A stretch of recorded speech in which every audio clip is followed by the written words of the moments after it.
혹시 아침에 창문을 여실 때마다 우리 집 뭔가 답답한데 하고 느끼신 적 있으신가요?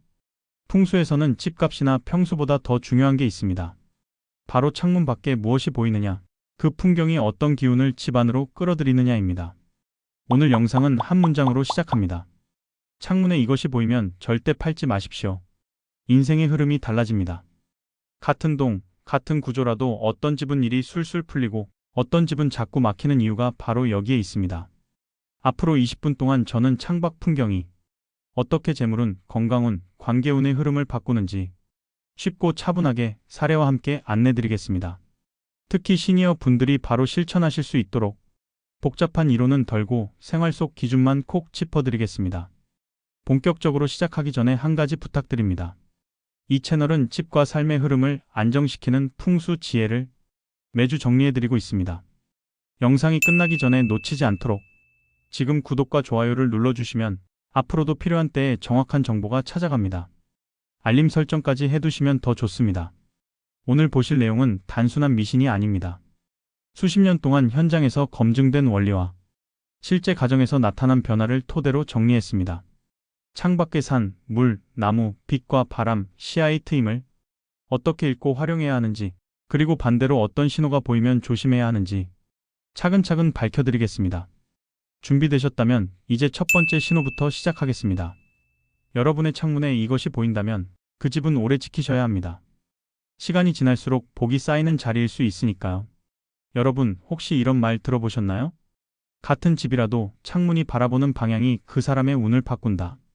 풍수에서는 이 말을 아주 중요하게 여깁니다. 집의 구조나 인테리어보다 더 큰 힘을 가진 것이 바로 창문 밖의 풍경이기 때문이죠. 왜냐하면 창문은 단순히 바람이 드나드는 통로가 아니라 외부의 기운이 안으로 들어오는 문이기 때문입니다. 아침에 눈을 떠 가장 먼저 마주하는 창밖의 모습, 그게 밝고 안정되어 있다면 하루의 흐름이 가볍고 편안하게 이어집니다. 반대로 시야가 막혀 있거나 거칠고 불안한 풍경이라면 그 기운이 우리 마음과 몸에도 그대로 전해집니다. 그래서 옛 풍수서에는 이런 문장이 있습니다. 창문은 집의 눈이다. 눈이 밝으면 복이 들어오고 눈이 흐리면 운이 막힌다. 집이 창문을 통해 들어오는 빛의 양, 그리고 그 너머의 산, 물, 나무, 하늘의 조화는 모두 집의 기운을 구성하는 자연의 메시지입니다. 이 흐름이 부드럽고 조화로울수록 그 집의 재물운과 건강운은 오래갑니다. 즉, 창밖의 풍경은 단순한 배경이 아니라 삶의 방향을 정하는 나침반입니다. 오늘 이 영상에서는 그 나침반이 복으로 향하고 있는지 아니면 막힘으로 향하고 있는지 하나씩 짚어드리겠습니다. 창문 밖의 세상이 곧 여러분의 집안 기운이자 여러분의 내일을 만드는 시작점이니까요. 여러분, 풍수에서 사는 단순한 배경이 아닙니다. 하늘의 기운이 땅으로 내려와 머무는 자리, 즉 복이 뿌리내리는 곳이 바로 산입니다. 창문을 통해 바라보이는 산의 형태는 그 집의 기운의 방향을 결정짓는 핵심 중 하나입니다. 특히 부드럽고 완만한 곡선의 산이 보이는 집이라면 그건 재물과 건강, 그리고 평온한 삶의 에너지가 자연스럽게 흘러들어오는 길한 자리입니다. 예로부터 풍수에서는 이런 산을 품이 넓은 산, 모산이라 불렀습니다. 어머니의 품처럼 따뜻하고 안정된 기운이 그곳에 머물기 때문이죠. 이런 산을 마주한 집은 시간이 지날수록 복이 쌓이고 살면 살수록 편안해집니다. 반대로 산의 능선이 너무 날카롭거나 절벽처럼 가파르게 솟은 경우는 조금 다릅니다. 이런 자리는 기운이 흩어지고 거칠어 사람 사이의 다툼이나 피로감이 쌓이기 쉬운 구조로 해석합니다. 하지만 또 하나의 예외가 있습니다. 산의 끝이 마치 붓끝처럼 날렵하면서도 매끄럽게 솟아 있다면 그건 명예와 학문운이 강하게 들어오는 상징으로 봅니다. 이런 곳에서는 공부나 예술, 창의적인 일이 잘 풀리죠.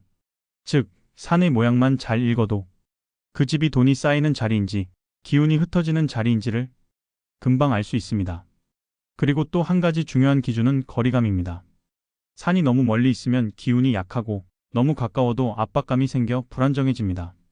풍수에서는 적당한 거리에서 시야를 편하게 만들어주는 산을 안산이라 부르며 이 안산이 집 앞에 자리하면 그건 마치 책상 앞에 앉은 사람을 지켜주는 것처럼 집안의 중심을 보호하고 외부의 경쟁 속에서도 힘을 얻게 합니다. 혹시 지금 여러분의 창문 밖에 이런 부드럽고 품이 넓은 산이 보이신다면 그건 결코 흔하지 않은 복의 징조입니다. 그 자리는 시간이 쌓일수록 가치가 오르는 자리, 즉 인생이 단단히 안정되는 터이기 때문입니다. 이런 집은 절대 팔지 마세요. 이사라는 건 단순히 공간을 옮기는 일이 아니라 기운의 뿌리를 옮기는 일입니다.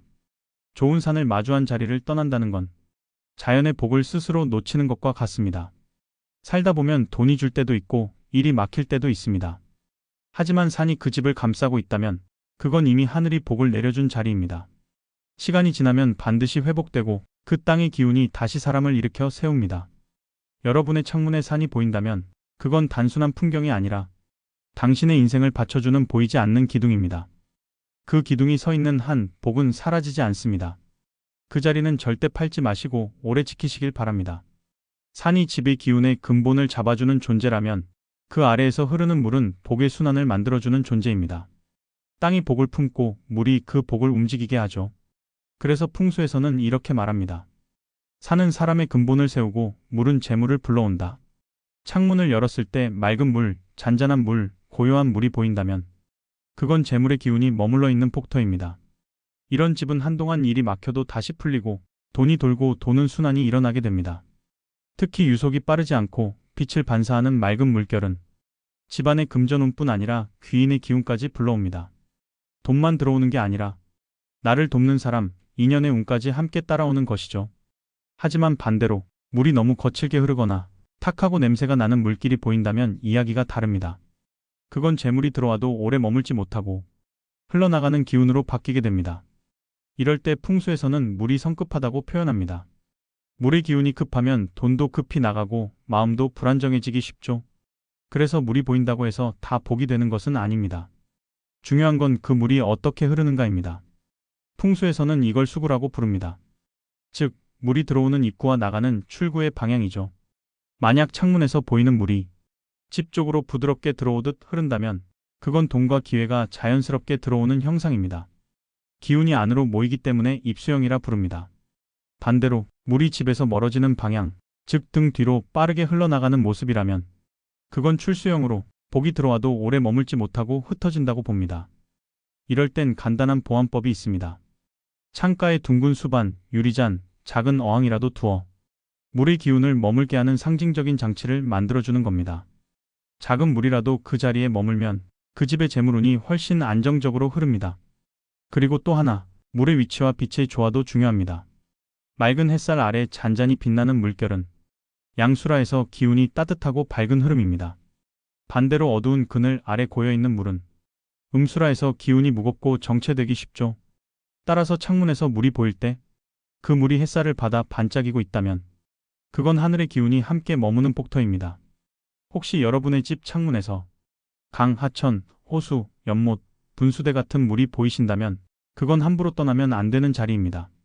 시간이 지날수록 재물운이 쌓이고 기회와 사람의 흐름이 모이는 터이기 때문입니다. 이런 집은 겉보기엔 평범해도 기운이 고르게 흐르기 때문에 가족 간의 금전 문제나 건강 문제가 덜하고 살면 살수록 마음이 안정됩니다. 그런 집이라면 절대 팔지 마세요.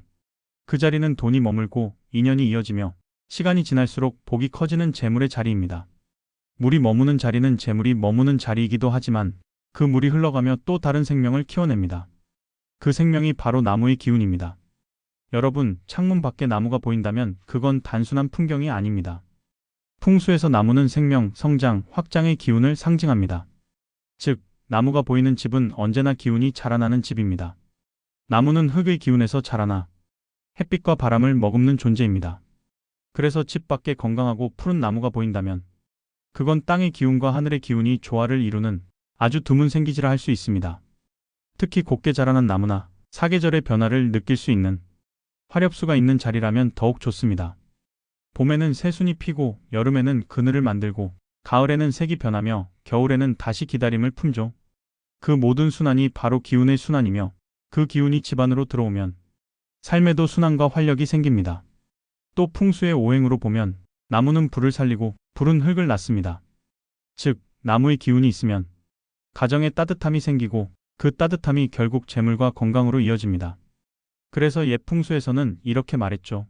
문 앞의 나무는 가족의 복을 자라게 하고 창밖의 나무는 사람의 마음을 편안하게 한다.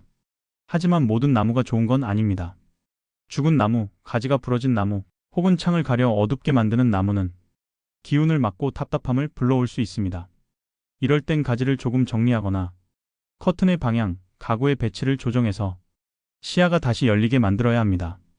또 한 가지 중요한 점은 나무의 거리감이에요. 너무 가까이 붙은 나무는 기운이 눌리고 너무 멀면 그 생기가 닿지 않습니다. 창밖으로 나무가 한눈에 들어오되 공기가 드나드는 여유가 있는 거리가 가장 이상적입니다. 나무가 땅의 기운을 품고 서 있다면 그 앞의 공간은 하늘의 기운이 드나드는 통로입니다. 그래서 풍수에서는 나무가 숨쉬는 집은 운이 머무는 집이라 말합니다. 그만큼 생기가 멀리 퍼질수록 그 집의 운도 함께 확장됩니다. 여러분, 풍수에서 명당의 기본 조건 중 하나가 바로 앞이 막히지 않은 집, 즉 시야가 탁 트인 공간입니다. 집의 창문은 단순한 통풍구가 아니라 세상과 맞닿은 문입니다. 이 문 앞이 열려 있느냐, 막혀 있느냐에 따라 그 집의 운의 흐름이 완전히 달라집니다. 창문을 열었을 때 시야가 확 트이고 멀리 하늘이 보이거나 도로, 공터, 공원, 논밭처럼 빛이 자연스럽게 들어오는 공간이 보인다면 그건 풍수적으로 복이 드나드는 길목입니다.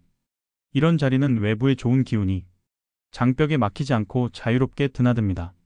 기운이 순환한다는 건 곧 기회가 생긴다는 뜻이에요. 그래서 풍수에서는 이런 곳을 복이 들어오는 창, 기운이 드나드는 입구라 부릅니다.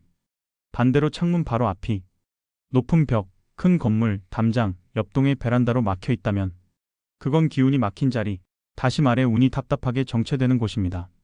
이런 환경에서는 좋은 일이 들어와도 끝까지 이어지지 못하고 중간에 끊기기 쉽죠. 그럼 구체적으로 어떤 풍경이 탁 트인 시야일까요? 첫째, 넓은 공터나 도로입니다. 이건 바람과 빛이 자유롭게 흐르는 자리로 풍수에서는 운이 순환하는 길목이라 부릅니다. 도로를 마주한 집은 흙의 기운이 움직이고 그 움직임이 재물의 흐름으로 이어집니다. 둘째, 공원이나 나무가 드문드문 있는 녹지 공간입니다. 이건 자연의 생기가 집 안으로 들어오는 상징으로 삶의 여유와 정신적인 안정운을 더해줍니다. 특히 노년층에겐 건강운을 강하게 만들어주는 터이기도 합니다. 셋째, 멀리 산이나 하늘선이 이어지는 풍경입니다. 이건 시야가 넓고 깊게 열려 있다는 뜻으로 사람의 마음을 시원하게 만들고 운의 통로가 막히지 않게 하는 대표적인 명당 조건이에요. 시야가 트여 있으면 단순히 기분만 좋아지는 게 아니라 실제로 사람의 감정과 결정력이 안정됩니다. 이게 바로 풍수에서 말하는 시야의 기운입니다. 눈이 트이면 마음이 트이고 마음이 트이면 운이 풀린다고 하죠. 그래서 옛날 고관 대작들은 집을 지을 때 반드시 정면의 막힘을 피했습니다. 집 앞이 열려 있으면 사람과 일, 돈의 흐름이 막히지 않는다는 걸 이미 알고 있었던 겁니다. 혹시 지금 여러분의 창문 밖이 넓게 열려 있고 공원이나 들판, 도로, 하늘이 보인다면 그건 절대 팔아서는 안 되는 집입니다. 그 자리는 기운이 드나들며 복이 쌓이는 복의 통로입니다. 이렇게 앞이 트인 집은 단지 시야만 넓은 것이 아니라 바람과 빛이 드나드는 길이 열린 자리입니다. 바람은 기운을 순환시키고 빛은 그 기운에 온기를 더해줍니다. 그래서 이런 집은 시간이 지날수록 공기가 맑고 사람의 마음도 함께 밝아집니다. 풍수에서 빛과 바람은 집의 숨결입니다. 사람이 숨을 쉬듯이 집도 숨을 쉽니다. 그 숨결이 드나드는 통로가 바로 창문이에요. 아무리 좋은 위치, 아무리 넓은 평수라 하더라도 빛이 들지 않고 바람이 통하지 않으면 그 집은 기운이 정체된 집이 됩니다. 즉, 복이 들어와도 머물지 못하고 답답함이 쌓이는 자리로 바뀌죠. 그래서 풍수에서는 오래전부터 이렇게 말했습니다. 빛이 머무는 곳에 복이 있고 바람이 흐르는 곳에 운이 있다. 아침에 커튼을 열었을 때 햇살이 부드럽게 들어오는 집, 그건 그 자체로 폭터입니다. 햇빛은 양기를 상징하고 양기는 우리 몸과 마음, 그리고 집안의 흐름을 깨웁니다. 특히 동양 창문에서 들어오는 아침 햇살은 새로운 시작의 기운을 불러오고 남양 창문은 따뜻하고 여유로운 에너지를 만들어줍니다. 이런 방향의 창은 가족 간의 화목, 건강운, 재물운을 함께 살려줍니다. 또 하나 중요한 건 바람의 흐름입니다. 바람은 보이지 않지만 길을 운반하는 통로입니다. 바람이 자연스럽게 드나드는 집은 기운이 순환하며 감정도 순환합니다. 이런 집에서는 마음이 쉽게 답답해지지 않고 작은 일도 긍정적으로 풀려갑니다. 반대로 창문을 열어도 공기가 잘 통하지 않거나 하루 종일 햇빛이 한 번도 들어오지 않는다면 그건 기운이 갇혀있는 집이에요. 사람도 그런 공간에 오래 있으면 자꾸 피곤하고 결정이 느려지고 의욕이 줄어듭니다. 이럴 땐 작은 변화로도 기운을 바꿀 수 있습니다. 창문 앞의 장애물을 치우고 하루에 한 번은 꼭 5분 이상 환기를 시켜주세요. 햇빛이 닿지 않는다면 밝은 조명으로 양기의 흐름을 보완해도 좋습니다. 그리고 기억하세요. 바람은 탁기를 밀어내고 빛은 기운을 정화합니다. 이 두 가지가 균형을 이루는 집은 언제나 사람의 마음을 맑게 만들고 그 집에 사는 사람의 운도 가볍고 부드럽게 흐릅니다. 혹시 여러분의 창문 밖으로 빛이 머물고 바람이 자연스럽게 스쳐 지나가는 풍경이 보인다면 그건 결코 우연이 아닙니다. 그 자리는 이미 하늘이 복을 내려둔 곳이에요. 그런 집은 절대 팔지 마세요.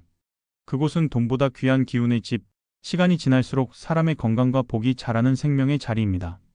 여러분, 오늘 이야기 들으시면서 혹시 우리 집 창문에도 그런 풍경이 있나? 하고 떠올리셨나요? 산이 보이면 그건 기운의 근본이 단단한 집, 물이 보이면 재물이 머무는 집, 나무가 보이면 생기가 끊이지 않는 집, 시야가 트여 있다면 기운이 순환하는 집, 그리고 빛과 바람이 머무는 집이라면 그건 이미 하늘이 복을 내려준 복터입니다. 이 5가지 중 단 하나라도 내 집 창문에 보인다면 그 자리는 함부로 팔아서는 안 됩니다. 왜냐하면 그건 단순한 건물이 아니라 여러분 삶의 기운이 쌓이고 단단해지는 운의 터전이기 때문이죠. 좋은 자리는 시간이 지날수록 그 집 사람의 기운을 닮아갑니다. 기운이 편안하면 얼굴빛도 부드러워지고 운이 순환하면 마음도 여유로워집니다. 그게 바로 풍수가 말하는 터의 복입니다. 혹시 요즘 들어 일이 막히거나 이사를 고민하고 계시다면 한 번쯤 창문 밖을 조용히 바라보세요. 그 안에 이미 여러분의 답이 들어 있습니다. 오늘 영상이 도움이 되셨다면 구독과 좋아요로 복의 흐름을 이어가세요. 댓글로 내 창문엔 땡땡땡이 보여요 남겨주시면 여러분의 집에 더 큰 복과 대운이 함께하길 풍수 전문가 정민호가 진심으로 기원드리겠습니다. 여러분의 집이 늘 밝고 따뜻한 기운으로 가득하길 바랍니다. 감사합니다.